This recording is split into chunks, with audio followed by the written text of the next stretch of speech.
Rehefa vao ara-tsosialy kosa mahakasika ireo tanty namidiny sematy eto Antananarivo izay nitarika olana eo anivon'ny fiarahamonina dia nanapa-kevitra ny andefa taratasy fanairana any amin'ny primature lefitra misanany fampandrosoana sy ny fanajariana tany i Ramatoa Michel Ratsivalaka amin'ny maha-tompon'andraikitra misanany raharaha sosialy azy ary Andriamatoa Naivra Olodina mafy lohany Vomera misanany fananantany azy indray kosa. Ravak'Andriamanalina eo amin'ny sariny mamy Ra Samuely. Nandefa taratasy tany amin'ny primature lefitra misanany fampandrosoana sy ny fanajariana tany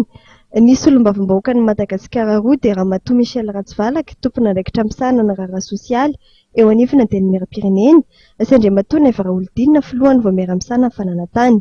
Fanairana ny primature lefitra amin'ny siny fandraisana andraikitra manoloana ny fivarotana tany nataon'ny Seimad izay miteraka olana eo anivon'ny fiarahamonina no antony taratasy ity.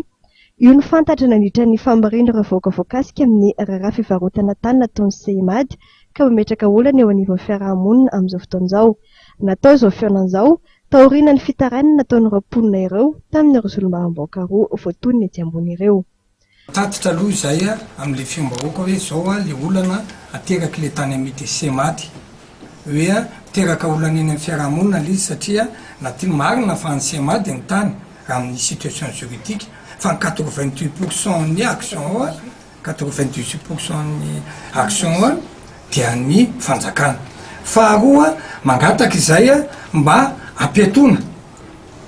ny fandroanan'ireo olona ireo aloha fa famiteraka olana indrindrandrindra fijerevana manokana amin'ireo acte de vente tsy efa nataon'ny Seimad tsy zay natokany hoe tsy bakdadarery nampefolorery valieran'ny Madagasikara fambolena vata moa zay fa iny moa ny vitan'ny taratasy roa hoe apetolo dinio manokana ireo adedio satria tsy adala dolo olona narivon'ireo ko ka hoe tany zao midinao de tabataba ny olona zay misy olana zany fa be de be moa ny tany namidy Seimad tsy nisy olana tsy diranay zay zany varoa ary ny tena fatelo manarakarak'izay de miangavo zay hoe ajanony mihitsy aloha ty fivarotana tany ataon'ny Seimad ty Raha ny fanazavana ny fanjakana dia manana anjara hatrany amin'ny 7.9 isanjato amin'ny Seimad amin'ny maha-orinasa société anonyme azy ary tsy ny tale général no afaka manao fampivarotana fa filakivim-pitantanana ao. Ny zavanisa nefa tamin'ireo trangana fampivarotana tany nataon'ny Seimad ireo dia ny tale général teo aloha no nanao fampivarotana no tsy naka fakan-kevitra mialoha tamin'ireo mponina mipetraka amin'ireo cité.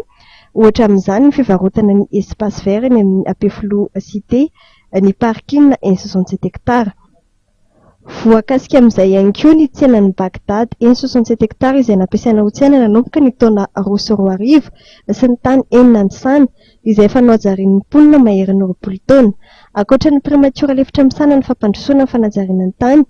dia nandefa dika mitovy amin'ity taratasy ity ihany koa izy ireo any filohan'ny Repoblika ny Prime Ministra ary ny tale général ny Seimad.